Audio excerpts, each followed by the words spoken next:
Hi, welcome to Storytime with the Wicklow County Council Library Service. My name is Loretta from the Wicklow branch, and today I'm going to be reading a book called Too Much Stuff by Emily Gravett.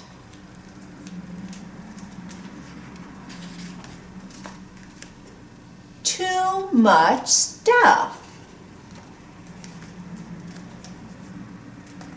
In a tree that was taller than all the rest, Meg and Ash were busy building a nest. They built it from mud and from grass and from sticks, and they dreamed that one day they would fill it with chicks. Then lastly, to keep it all cozy and clean, they lined the whole thing with an old magazine. It wasn't that long before they had laid 4 perfect eggs in the nest that they'd made. But looking around, they worried their nest needed more stuff to make it the best. And so while one of them stayed behind, the other flew off to go and find the extra things that they agreed their chicks were really going to need. At first, they brought back little stuff, 2 ornamental cuckoo clocks, 4 tiny socks, and a pack of plastic pegs in shades of blue to match their eggs. But still, it didn't seem enough, and so they got some bigger stuff. A Ted abandoned by a bin, the bin and everything within. Better, they said, but not quite enough. Our perfect eggs deserve more stuff. Meg got some lights for when it got dark. Ash got a pram from a nearby park. They nabbed a bucket and a mop, a brush, a broom. They could not stop.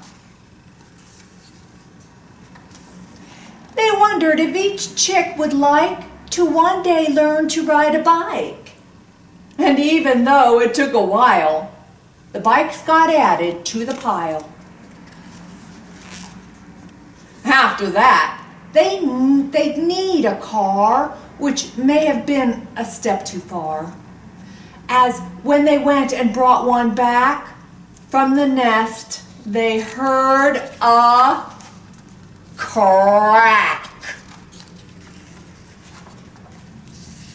Down fell the bikes, 1, 2, 3, 4, quickly followed by much more.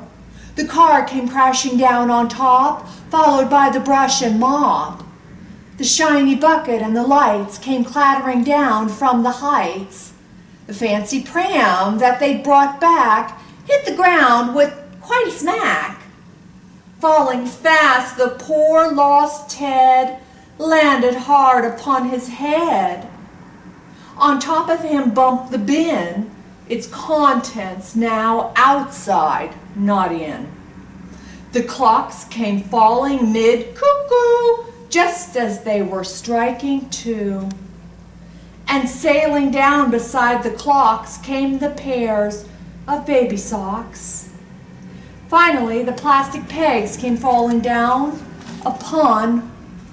on their eggs. Where are our eggs?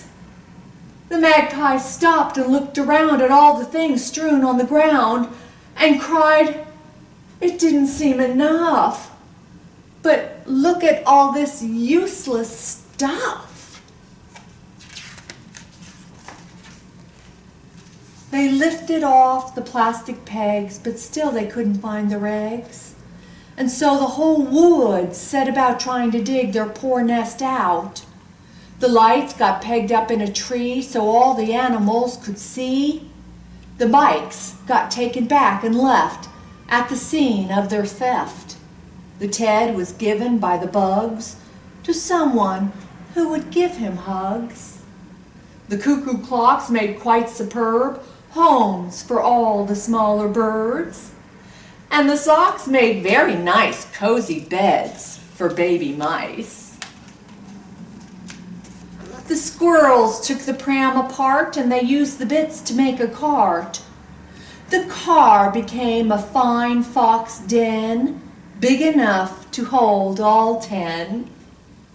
And all the rubbish from the bin was swept back up and put back in. At last the magpies reached their nest, which was not looking at its best. It's just a heap of shell and sticks. Oh, but under that,